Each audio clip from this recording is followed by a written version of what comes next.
Hey, I'm Cornelis, and this is Your Band is a Business. Or maybe I should rename the channel to Your Band is a Loss Making Business, if this article is anything to go by. I found this article on the Guardian website. I won't read through it all, but I will comment on some aspects of it and how I think it relates to us as independent musicians. Anyway, the article is titled "The Working Class Can't Afford It: The Shocking Truth About the Money Bands Make on Tour." And then it says, as Taylor Swift tops $1 billion in tour revenue, musicians playing smaller venues are facing pitiful fees and frequent losses. Should the state step in to save our live music scene? Now, it starts off by talking about Taylor Swift's Eras tour, which is going really well. I think it might be the top revenue generating tour of all time. And people are happy for her success, but then it's being contrasted with what's happening further down the chain, as it were. And the article is basically about how there are bands that from the outside you would think look fairly successful, not on Taylor Swift's level obviously, but you would think, okay, they're doing national tours or international tours, and they've got a fair amount of streams on Spotify, they've got a fan base. But even these bands and artists, it's deceiving. They're not making as much as you would imagine. Now, in this article, it also mixes in some of the issues that we're having in the UK and maybe around the world as well, where venues are shutting down because not enough people are coming, or they're not making enough money, not enough revenue. Now, it's all tied up. Basically, there's inflation, right? It's impacting all aspects of the economy. And so somebody here, David Martin, Chief Executive Officer at the Featured Artists Coalition, says, we're in a cost of touring crisis. Pretty much every cost attached to touring, van hire, crew, travel, accommodation, food and drink has gone up, while fees and audiences have often not. Playing live is becoming financially unsustainable for many artists, he says. Artists are seeing playing live as a loss leader now. That's if they can even afford to make it work in the first place. And this is crazy, right? Because it used to be that you would put out a record and you would tour in order to support it. So the touring was there so that you would sell more music on vinyl and CDs and stuff like that, right? And then in the age of streaming, it's the other way around now. Well, initially it was thought that way. You would have the music for people to listen to, and then hopefully they liked it enough that they wanted to come see you on tour, and that's where the money was made. But now it seems that is not even the case. So where is the money being made? And later down we have quotes, people who work at labels think bands make loads of money touring, while booking agents think they make loads of money on publishing, and so on. Everyone thinks artists make money from the other side of the industry they're not involved in. Artists are the biggest employers in the industry. They pay for the tour manager, session musicians, agent, manager, crew, insurance, travel, accommodation, equipment, rehearsal space, production. Yeah, as independent artists, we know that, right? I pay for everything, and I also have help from some volunteers as well. Some of the musicians that work with me, they just do it for the fun of it, which I'm hugely grateful for. But some of them are professional musicians, and I need to hire them in. But yeah, I'm paying for rehearsals, I'm paying for recording, I'm paying for artwork, I'm paying for the mixing and mastering, I'm paying for the music to be uploaded. It's all coming out of my pocket. My when I say Your Band is a Business, this channel it's definitely a loss-making business at the moment. But my dream obviously is either that it's greatly subsidized, pays for itself in some way, or even better, if I was to be able to make some kind of living out of it. And the whole point of my channel is is how can we as independent artists figure out how to do that with all the resources that are available now. And so I'm thinking of things like Patreon and Kickstarter and things like that, maybe, or using services like Shopify and Printful to do direct to sell merchandise ourselves. And so those are the things I'm thinking about. But why I'm reacting to this article as well is because it's sobering to see that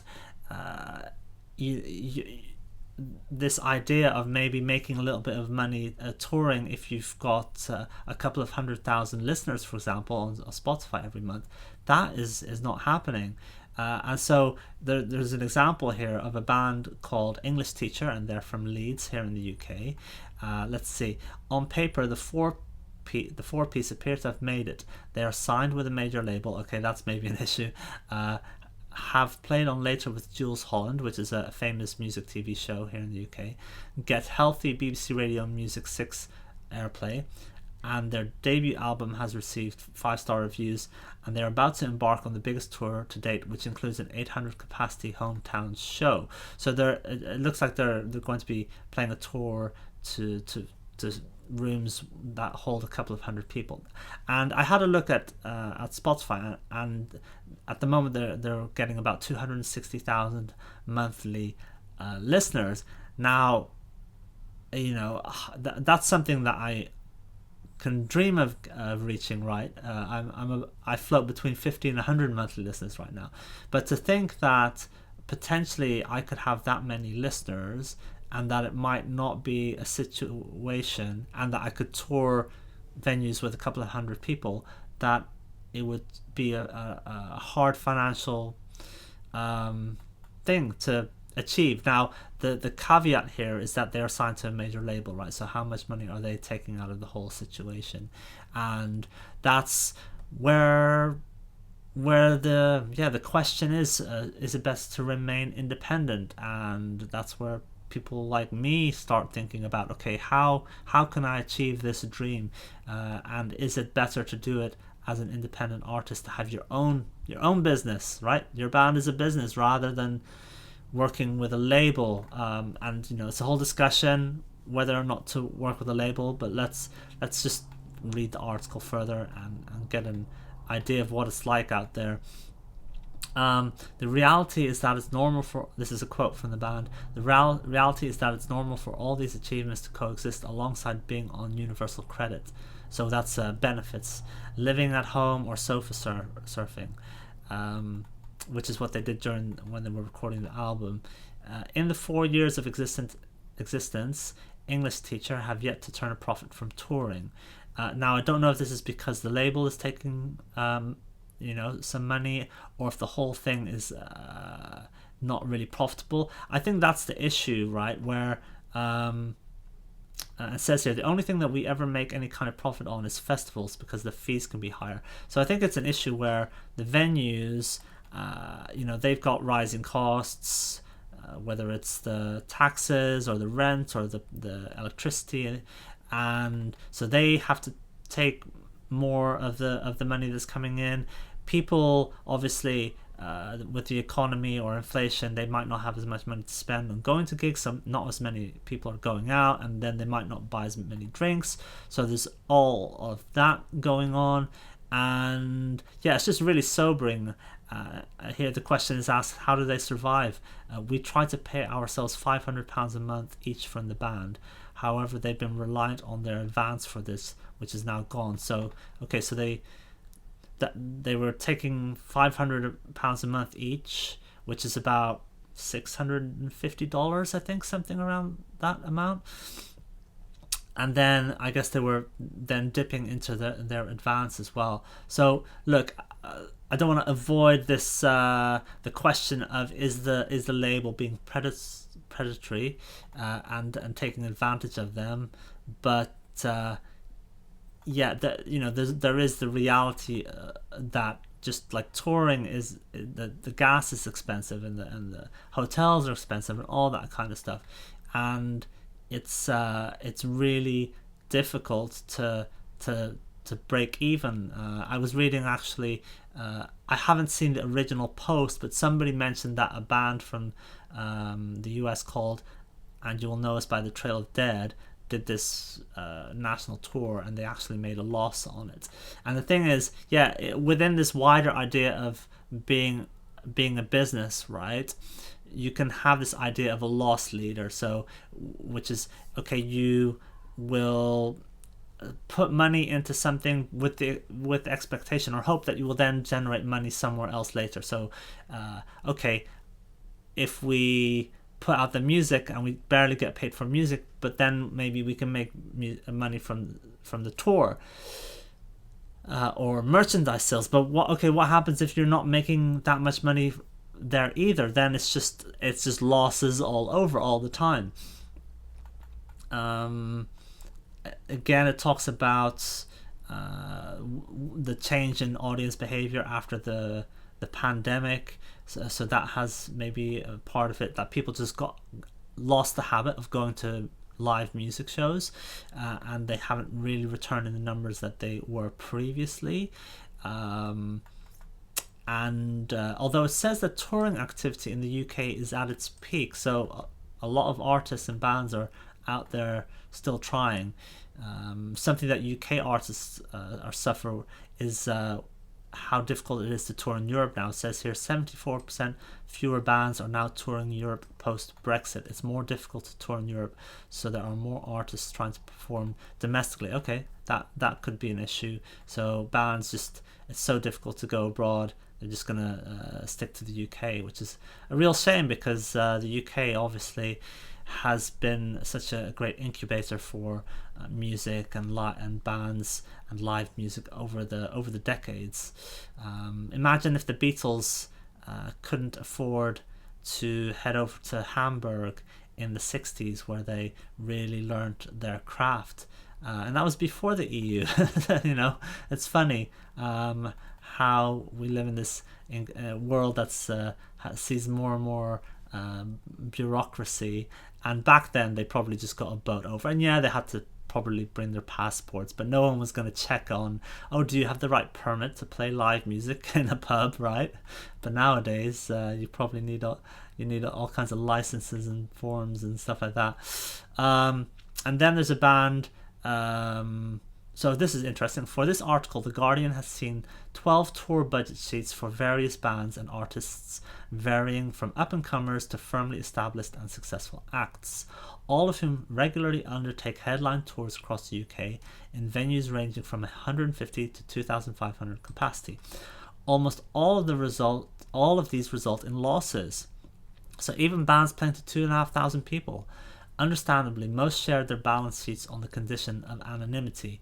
One four-piece indie band whose last album went top 10 in the UK charts reported a loss of £2,885 from a 6-day UK tour. So I don't know if that, if they were out on the road for 6 days and played 4 or 5 shows, or if that was six shows spread over maybe 7 or 8 days. I don't know exactly what that means, but almost £3,000, or what's that, $4,500 or something like that. That's it's a bit of a shame, because you're not making the money. Nobody's buying records and CDs anymore, so you're not really making any money from streaming, and you're not making from touring.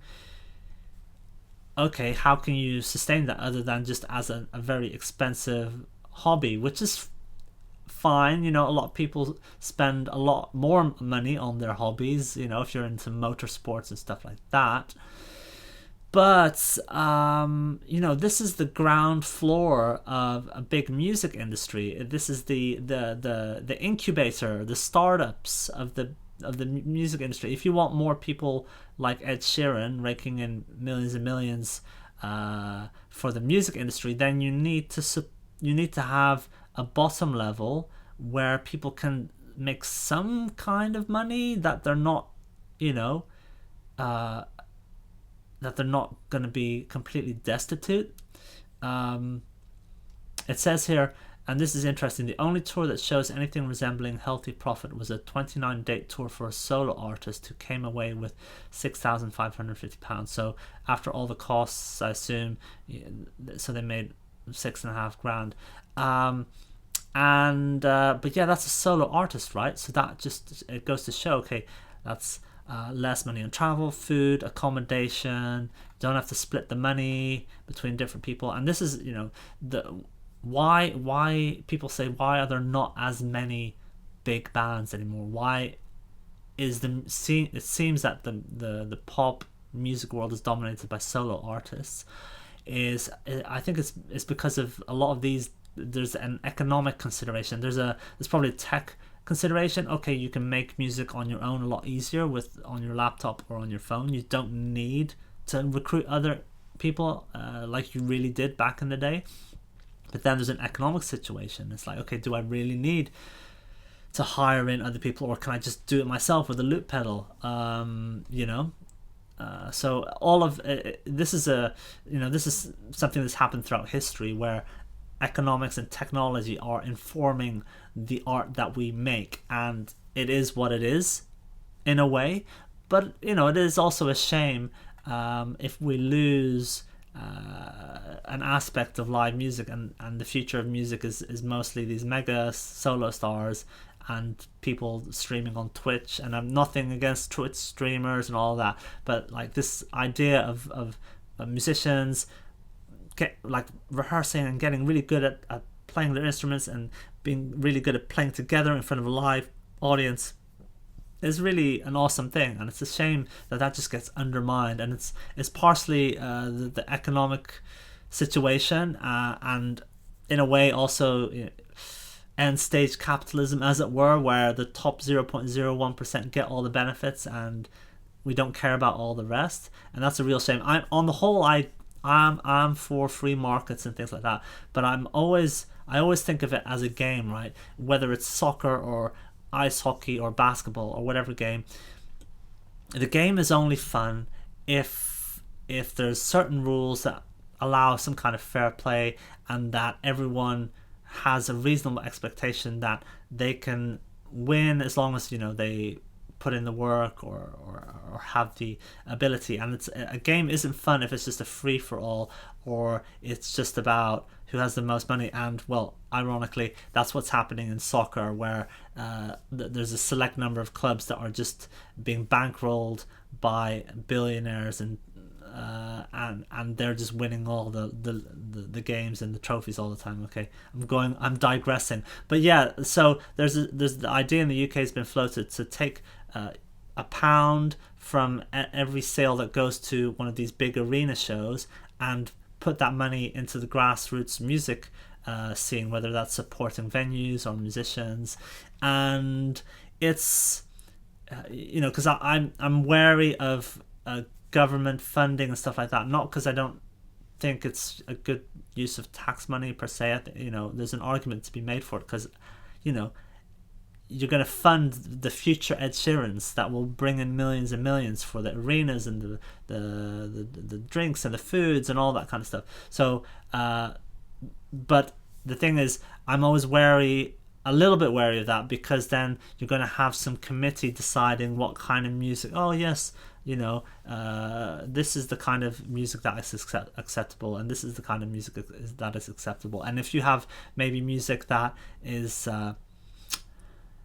is about ideas that are not mainstream or not with what the government of the day likes, then are they going to be given support? Back in the day, would the Sex Pistols get government support? Maybe not.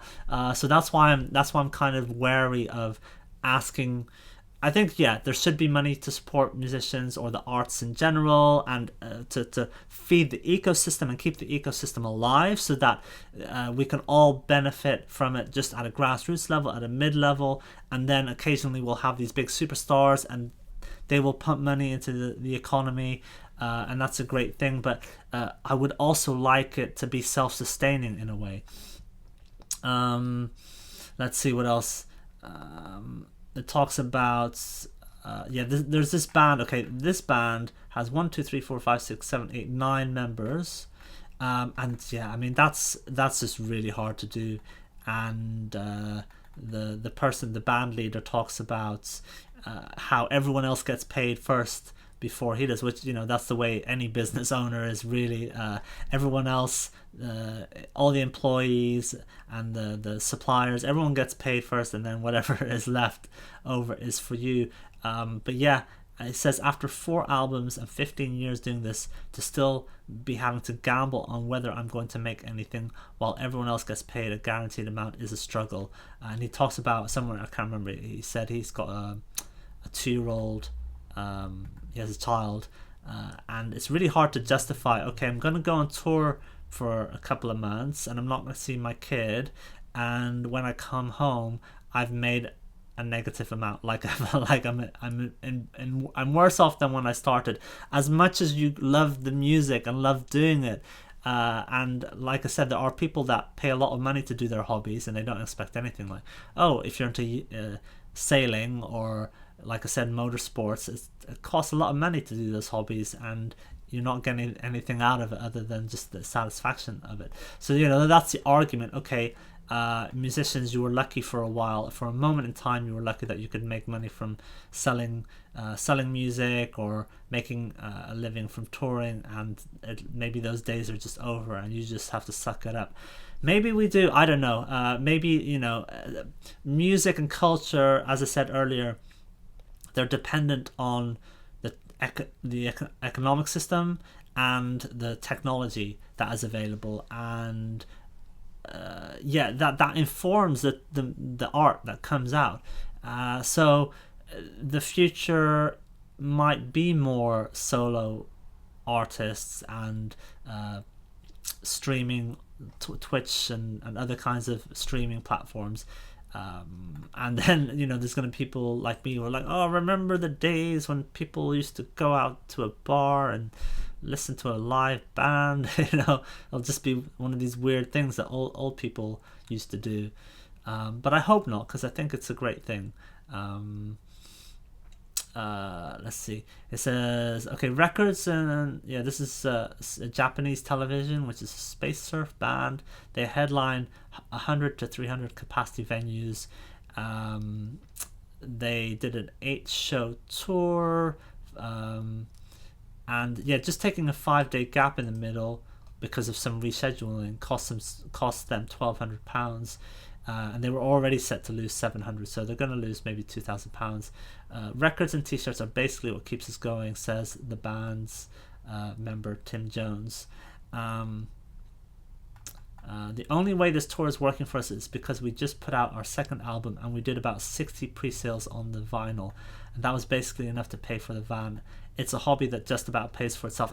Maybe that's the future. I have this hope, I have this dream that I can at least have it being something that pays for itself, and it would be even better if I could fund my entire life with it. I'm not gonna lie, that would be an amazing thing, and why not shoot for the stars. But the reason why I'm reading this article and sharing it with you and giving my thoughts about it is because I want to know what it's really like out there. It's no use having dreams and not knowing what the reality of the situation is, right? Because at the end of the day, we have to work with the reality of the situation in order to achieve what we want.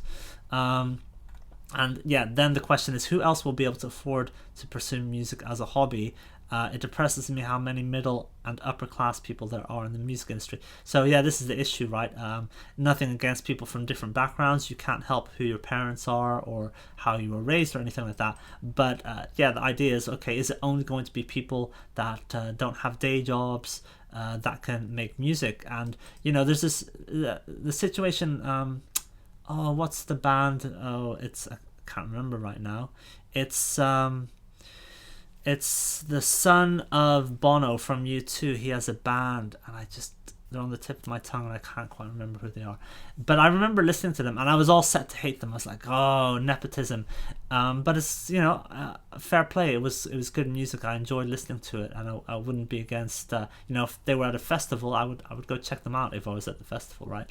And obviously his dad was in one of the biggest bands of all time, so he's learned all the tricks of the trade from day one, probably, about how to write good songs and how to be good on stage and all that kind of stuff. And people like me, on the other hand, nobody in my family plays an instrument, right?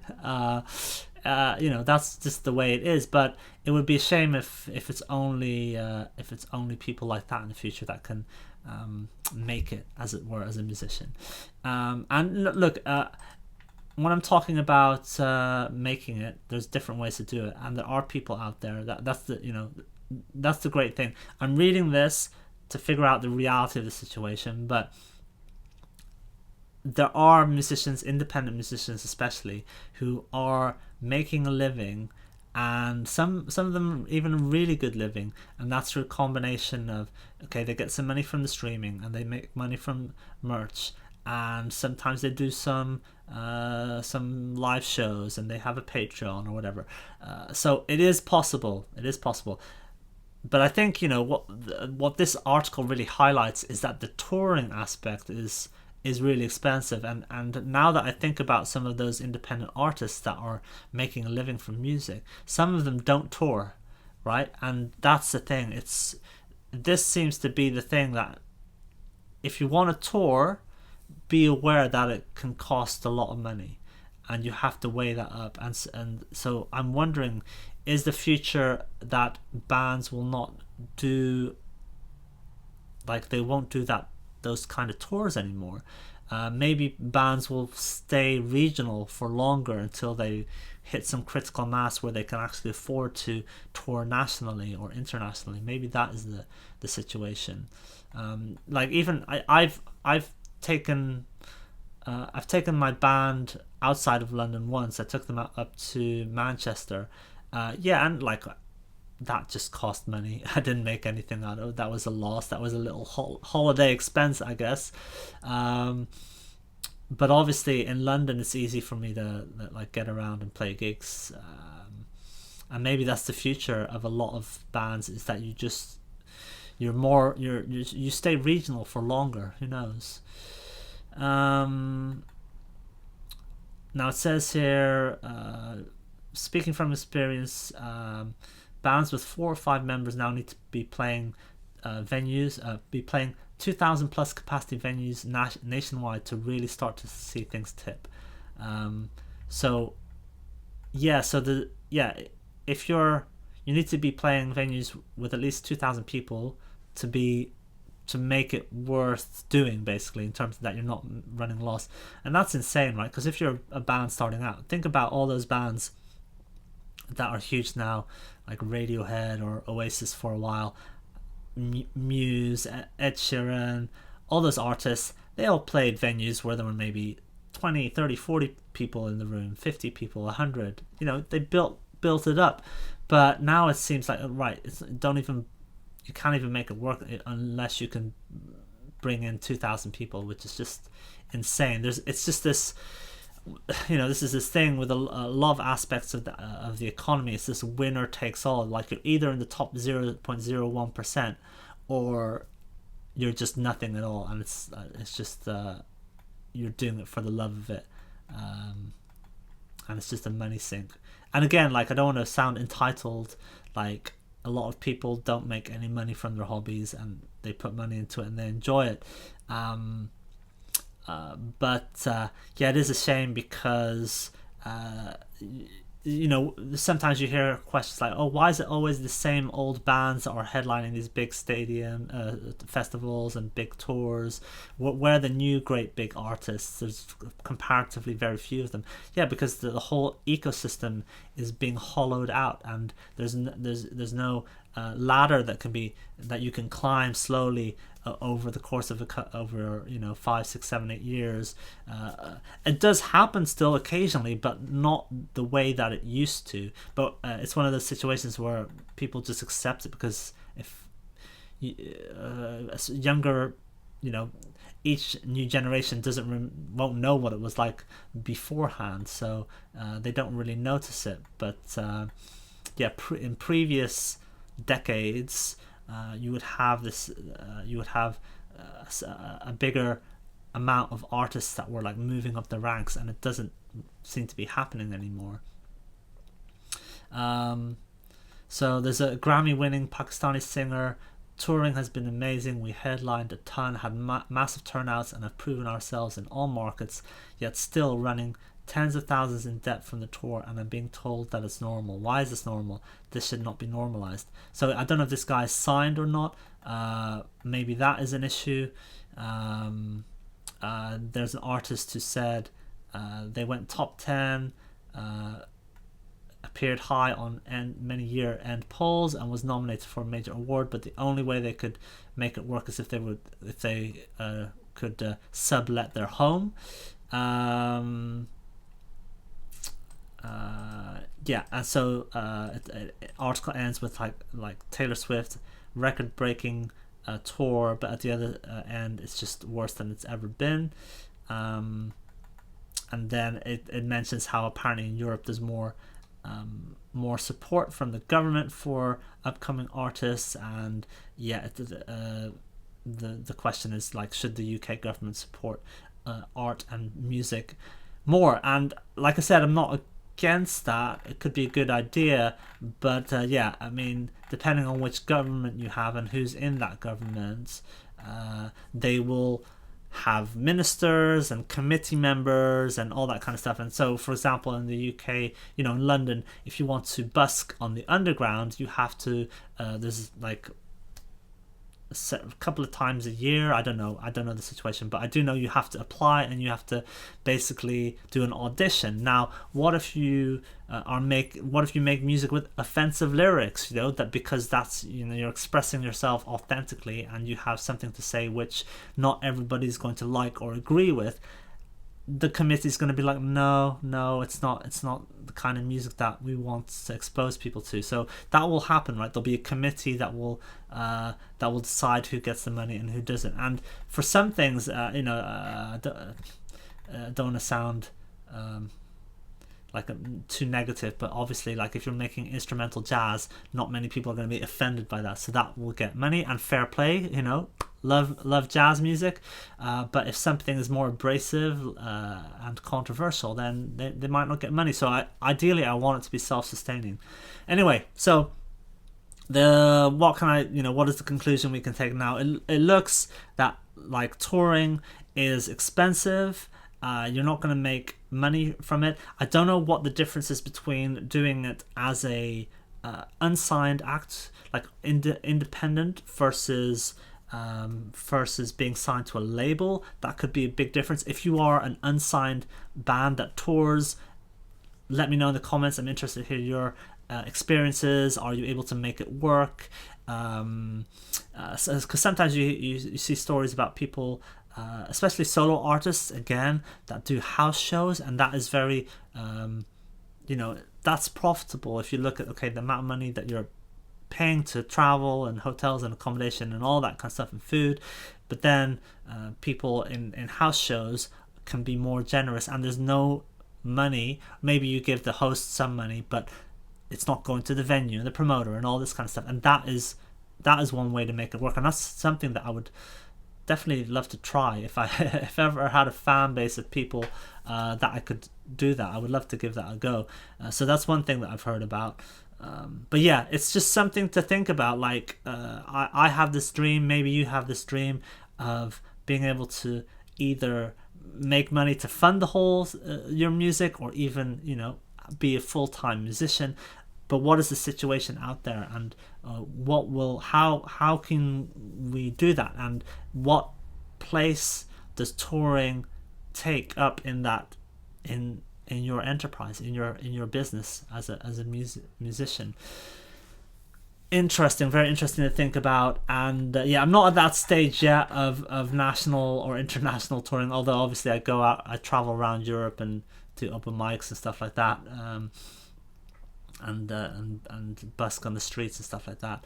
But I'm not at the stage of taking my band out on the road just yet. But who knows, it might happen, and this will be something to think about, definitely. Anyway, as I said, if you are an independent, well, even if you're signed, a signed artist, let me know what touring is like for you. How much does it cost you? You don't have to give exact figures, but ballparks.